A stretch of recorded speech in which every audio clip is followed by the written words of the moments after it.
পশ্চিমবঙ্গের লক্ষ লক্ষ ডিলিট ভোটারদের জন্য আজকের ভিডিওটি অত্যন্ত গুরুত্বপূর্ণ।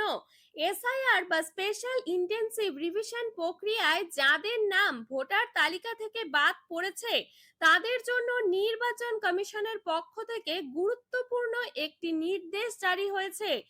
অনেকের মনে প্রশ্ন, নাম ডিলিট হলে কি রেশন বন্ধ হয়ে যাবে? অন্নপূর্ণা যোজনার সুবিধা কি বন্ধ হবে? আবার কিভাবে ভোটার তালিকায় নাম ফেরানো যাবে? আর কোন কোন নথি জমা দিতে হবে? আজকের ভিডিওতে এই সমস্ত বিষয় সহজ ভাষায় বিস্তারিতভাবে জানাবো, তাই ভিডিওটি শেষ পর্যন্ত অবশ্যই দেখুন।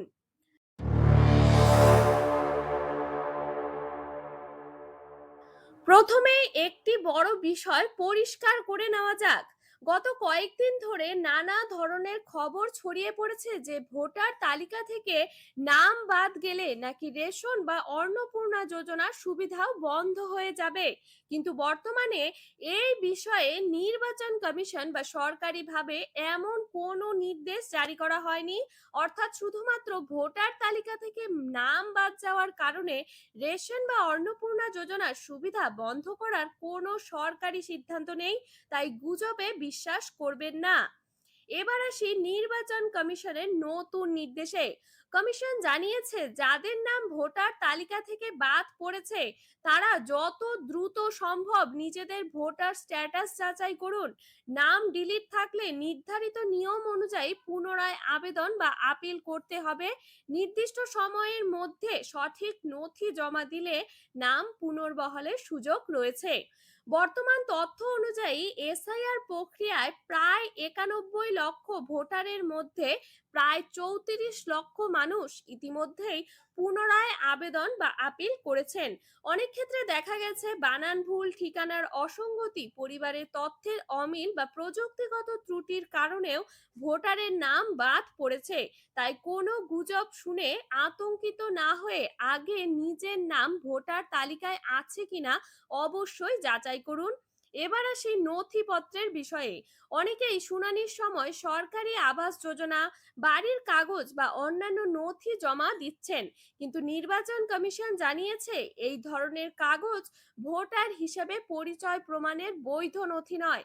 তাই কমিশন যে নথিগুলো গ্রহণযোগ্য বলে উল্লেখ করেছেন শুধুমাত্র সেই নথিগুলি জমা দিন। ভুল নথি জমা দিলে আবেদন প্রক্রিয়ায় সমস্যা হতে পারে। যদি আপনার বাড়িতে শুনানির নোটিশ এসে থাকে তাহলে নির্ধারিত দিন ও সময়ে অবশ্যই উপস্থিত থাকুন। সঙ্গে কমিশনের নির্দেশ অনুযায়ী প্রয়োজনীয় নথি নিয়ে যান। সময় মতো সঠিক তথ্য জমা দিলে আপনার আবেদন বিবেচনা করা হবে। সবশেষে আবারও বলছি, যদি আপনার নাম ভোটার তালিকা থেকে বাদ পড়ে থাকে তাহলে ভয় পাওয়ার কোনো কারণ নেই। নির্ধারিত নিয়ম অনুযায়ী আবেদন করুন, সঠিক নথি জমা দিন এবং শুধুমাত্র সরকারি তথ্যের ওপর ভরসা রাখুন। কোনো গুজব বা বিভ্রান্তিকর তথ্য বিশ্বাস করবেন না।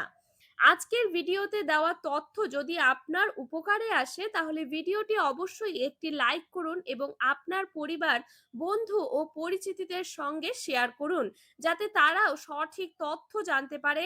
সরকারি প্রকল্প, ভোটার তালিকা ও রেশন ও অন্নপূর্ণা যোজনার নির্ভরযোগ্য আপডেট সবার আগে পেতে এই চ্যানেলটি সাবস্ক্রাইব করুন এবং পাশের বেল আইকনটি অন করে রাখুন।